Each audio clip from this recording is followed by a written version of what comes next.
doon ay papayagan natin ang mga senador, because of their circumstance lahat, ay payagang bumoto at tumibate sa Senado. Bulsa. Alam niyo, 2 weeks ago, ang Kongreso nag-approve ng ruling. Ang sabi ng Kongreso, we are allowed to do virtual session, virtual committee hearings. Meaning, voice and vote, pinayagan ng Kongreso 2 weeks ago. Yung nangyari na dati daw sinasabi lang, iba yung kay Senator De Lima, iba yung kay Senator Trillanes. Totoo po yun. Kasi ang ginawa nila, resolution. A particular resolution to allow a particular senator. Ito yung ginagawa nila Senator Marcoleta, yung kanyang motion, is an amendment of the rules of the Senate. Section 136. Ang sinasabi doon ay papayagan natin ang mga senador, because of their circumstance lahat, ay payagang bumoto at tumibate sa Senado. So yun no ang diferensya tungkol sa issue nila. Ngayon na naging debate nung nakaraan sa Senado, kasi nag-motion si Senator Marcoleta, idinaan sa committee, sa Rules Committee. Ang sabi nila, hindi pa constituted yan eh. Bakit natin i-take up yun? Dapat may committee report. But actually, yung sinasabi na plenary o yung pangkabuuan is the highest body of the Senate.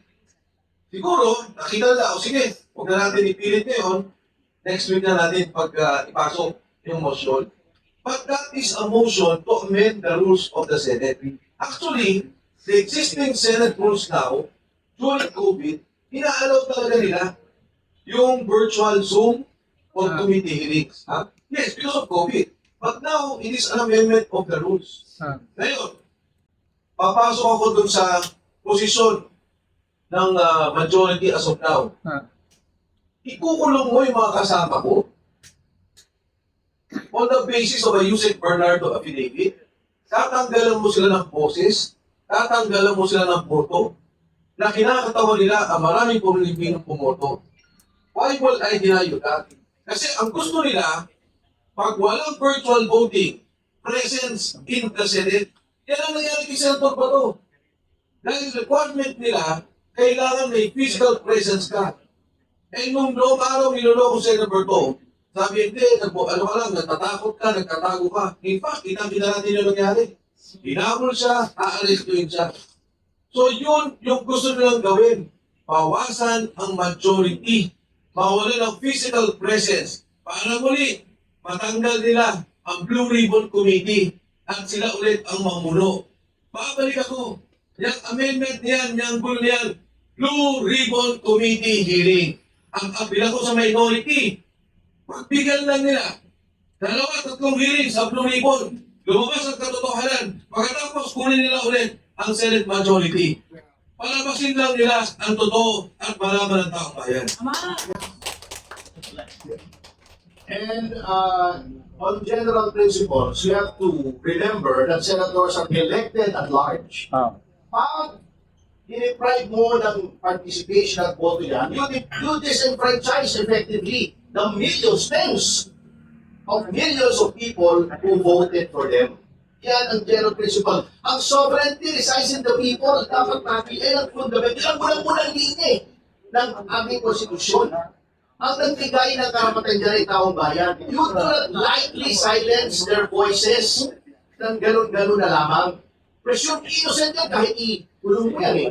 O the presumption of innocence will always apply until final conviction. Bakit i-deprive ko?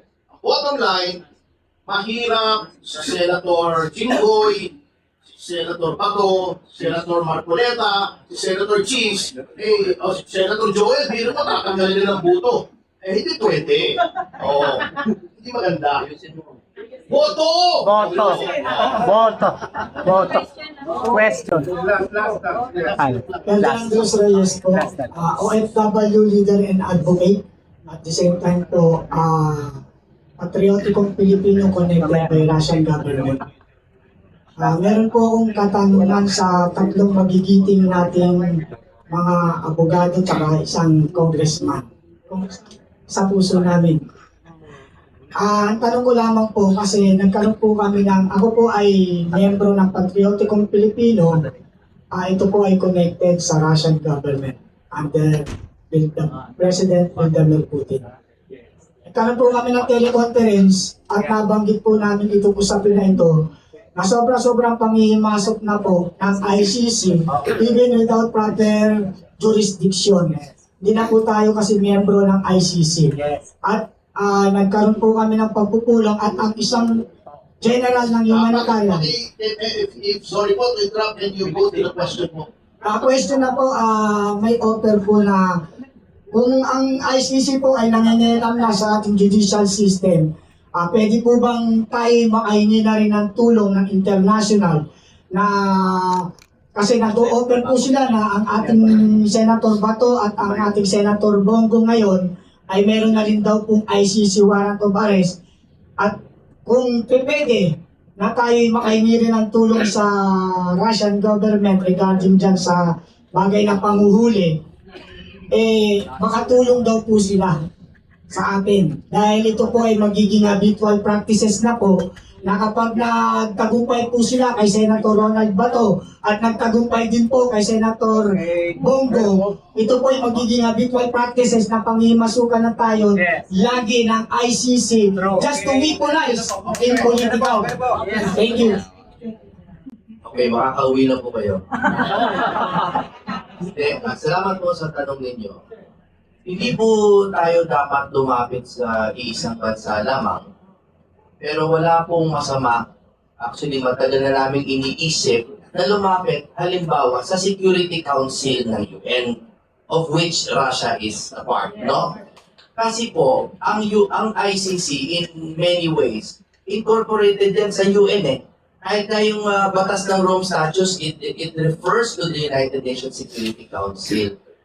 In fact, the 1969 yung Vienna Convention on the Law of Treaties, no? Nakalagay din dyan na kapag merong mga material breach of a treaty, pwede nating i-void na ang ating treaty or ang ating membership sa treaty.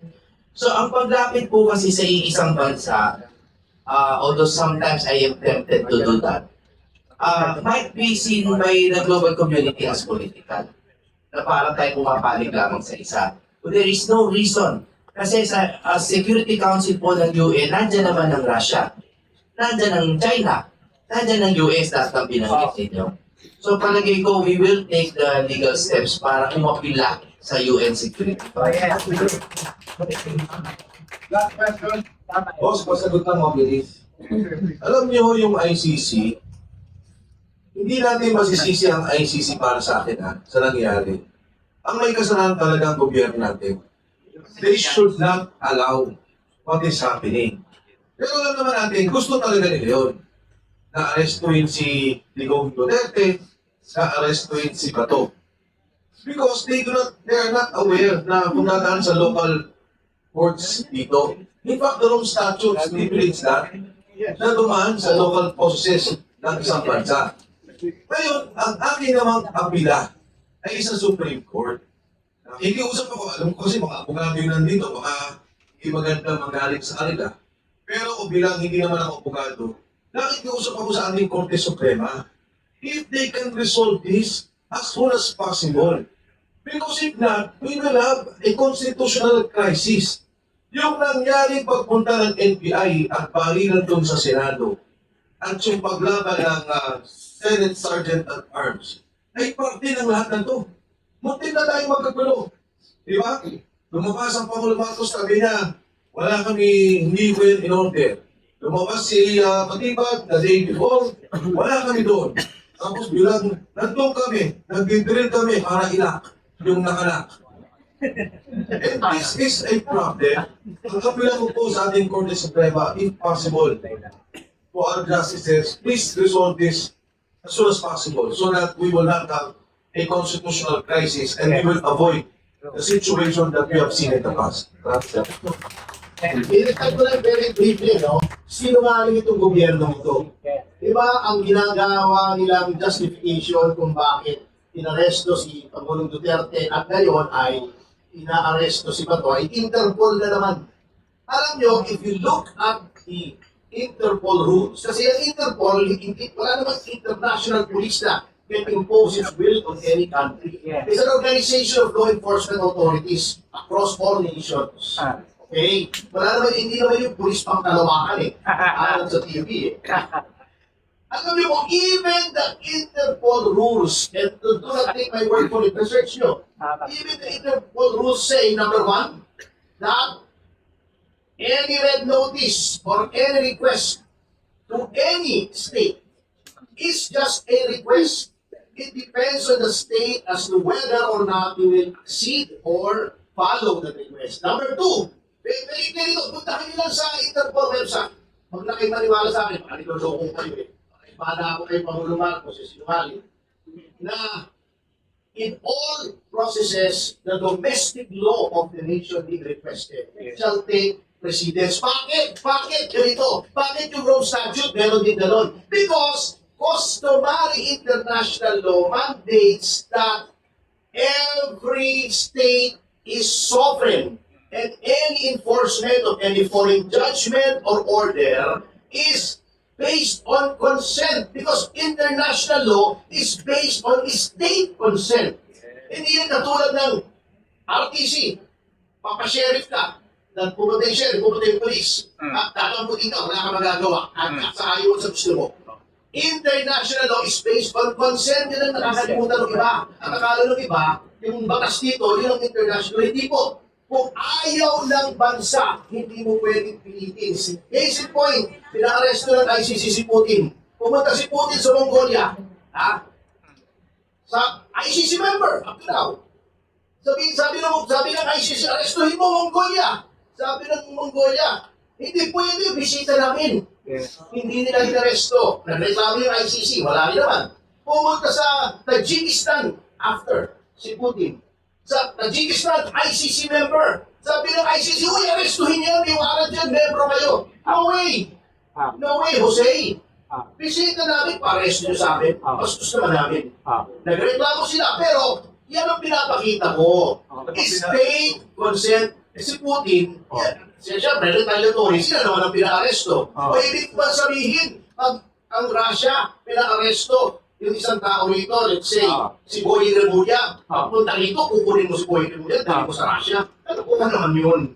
Hindi pwede yun. State consent because sovereignty is always a primary consideration. Tama. International law. Kasi sinasabi ng mga din dyan na customary international law, a court is a court. Hindi po. Hindi po. Eh, pag yung Victoria Court ba yun? Galing, wala ka lang sa mata. Ano siya, Dapat mata. hindi po gano'n, always state consent. Yan hindi nalalaman ng iba na hindi nila sinasabi because they want to deceive us. Court is a court, but no way. Sabi ko nga yung divorce decree, nag-divorce ka sa Las Vegas, divorce ka sa mo. Pupunta ka ba rito, ito, alam ko naman ka ng divorce, foreign divorce. Asawa, divorce na tayo kasi sabi sa Las Vegas, divorce na tayo. Dadaan kayo sa court, there is such an action as judicial recognition of foreign divorce. Hindi mo pwede, divorce lang yun ha. It is not a deprivation of liberty, in fact, it is a grant of liberty. Pero dadaan pa rin sa courts natin. Yun ang tandaan ng mga kamuting kahoy na nagsasabi. Court, ICC lang. Pwede. Lahat dadaan dito. Ito, last case point. Ang Amerika.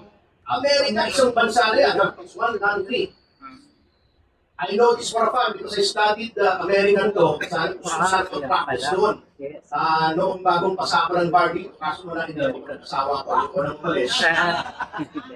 A warrant issued by a state court in California cannot be implemented in, say, Texas or Florida without going through the Florida State Court.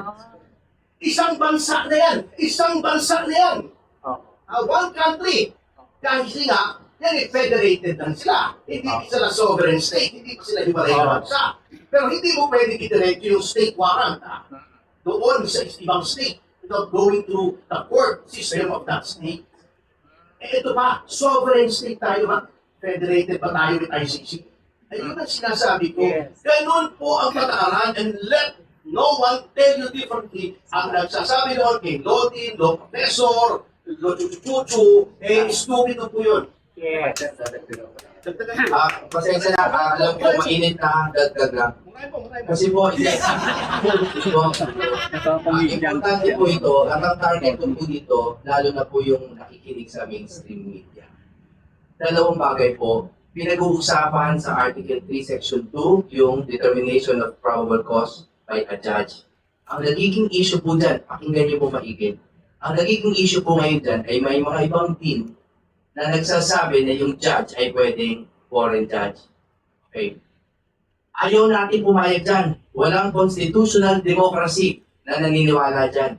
Pero, kung sakali lang pumayag tayo, bakit hindi pa rin pwede? Ano to ha? Hindi tayo pumapayag ng foreign judge yan. Pero kung totoo man yan, bakit hindi pwede? Dahil probable cause ang ginagamit sa Pilipinas para ka maakusahan. Sa Rome Statute, ang ginagamit po ng judge ay reasonable grounds lamang. Ibig sabihin po, yung standard of evidence or the quantum of evidence is different. So how dare anyone say these two things? That number one, pare-pareho lang ang judge, mali yan. And number two, pare-pareho lang ang sistema, dahil hindi.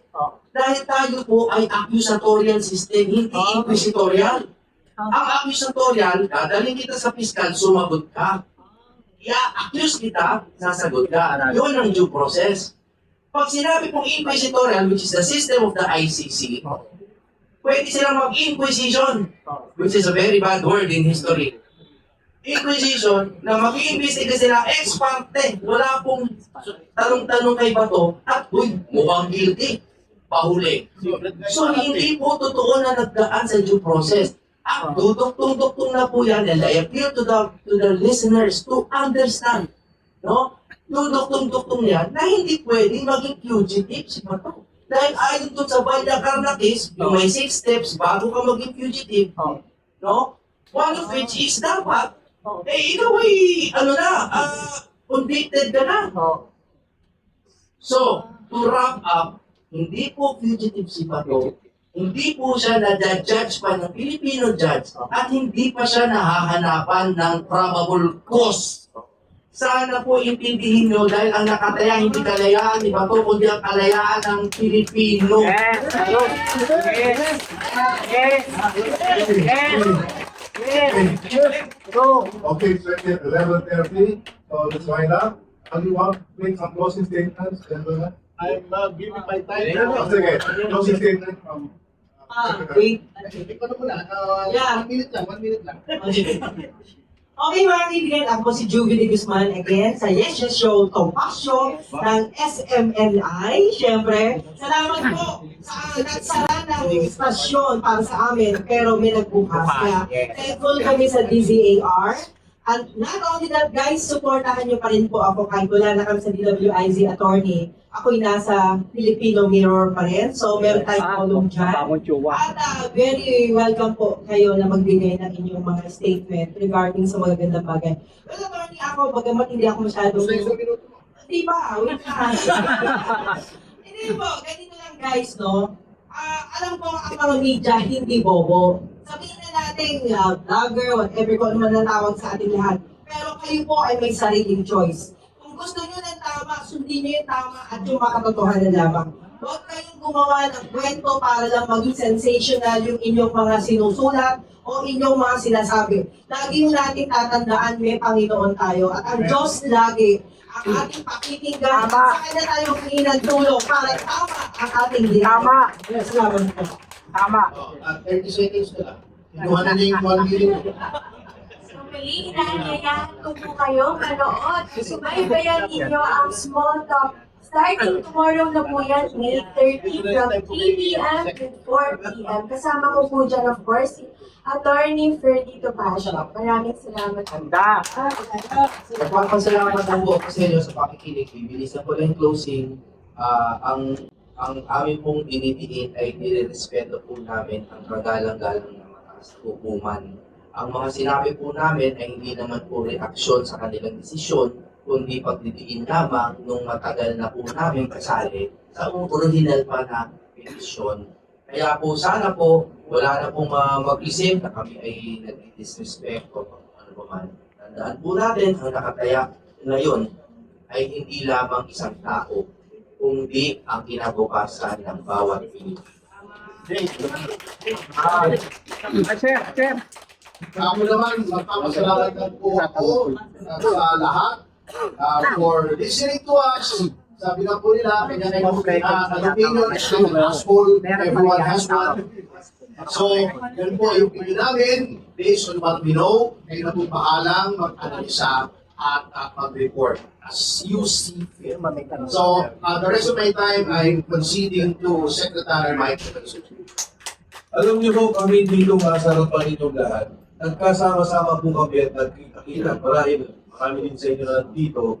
Dahil nung tayo sumigaw, nanawagan sa korupsyon, sa naging nakikita natin na nakawan sa ating bansa. Organisado, sistematiko, trilyon-trilyon ang pondong nawala. Ako, personal, napasok ako nung panahon na lumabas si Sergeant Cortesa at nagtuloy-tuloy na. Kaya po kami nandito sa harap dahil yung pa rin yung aming panawagan na kailangan resolvehin yung problema. Dapat pagbayarin yung mga nagnakaw. Managot yung may kasalanan. Pero, sa prosesong ito na nagsasalita kami at tumaharap kami, nagkaroon ng dagdag na problema. Nagkaroon ng dagdag na siguro sabihin na natin pasarin sa amin. Dahil nga, katulad din, pinaplug ni Atty. Tomasio yung kanyang show kasi nasara sila, natanggal sila. Ako ho, bukod sa mga personal na kaso, tatlong negosyo ko yung tinira. Bago nun, walang tinitira, wala namang problema. Pagkatapos po nun, sunod-sunod yung mga negosyo. May sariling proseso yan, may mga abogadong nakipaglaban. Pero bakit tayo umabot sa ganito? Sa isang demokrasya, ang tanging pong hawak namin ay yung aming boses, yung aming pananalita.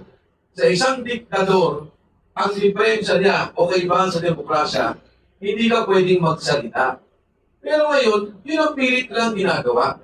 Pinapatahimik kami, tinatakot, hinigipin. Ito ho, kailangan nating labanan. Tuloy ang laban sa korupsyon, tuloy ang laban sa pagkikipin. Dahil ito, nagsama-sama tayo, mahaba po susunod na eleksyon eh. Hindi naman sa eleksyon. Kung hindi hustisya talaga katarungan. At palagay ko, sa bawat araw na dumadaan, 40 na ho kaming kinasuhan. Dadami pa ang kakasuhan. Bakit nakakalungkot? Tinanong ako, kung may kaso talaga, dapat kasuhan kayo. Ang sabi ko, ano? Yung resources ng NBI, imbis na gamitin ninyo para kunin yung CCTV sa delivery ng maleta, para imbestigahan anong mga ginawa na transportasyon, aputan ng pera, para tingnan ang dokumento, saan pa nang galing ang mga kontrata, ginagamit laban sa amin. Ang mga abogado ng ombudsman, imbis na pag-aralan ang mga kaso sa totoong nagnakaw, ginagamit laban sa amin. Ginagamit doon sa mga nagsasalita na dapat sana gamitin para doon sa mga nagnakaw. Ngayon, ang Blue Ribbon nagkakagulo sa Senado. Anong salita nila? Bumababa na daw ang dignidad ng Senado. Tingnan natin. Pag nagsalita ang Blue Ribbon Committee at nagsimula ang hearing, sobrang tataas ang Senado at makikita nila ang katotohanan.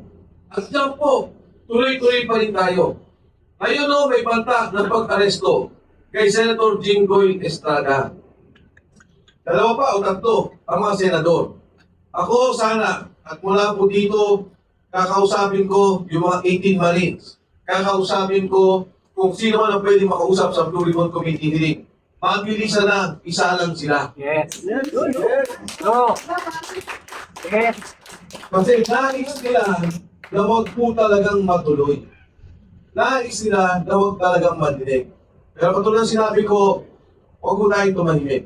Hindi na ho para sa atin, hindi para sa away, hindi para sa tuloy politika, pero sa kinabukasan ng ating mga anak at ating sambayan. Salamat po. Okay, thank you very much. Parting words po. As moderator. As for senators, the truth shall set you free. Okay, so sa inyo, katotohanan. Thank you very much.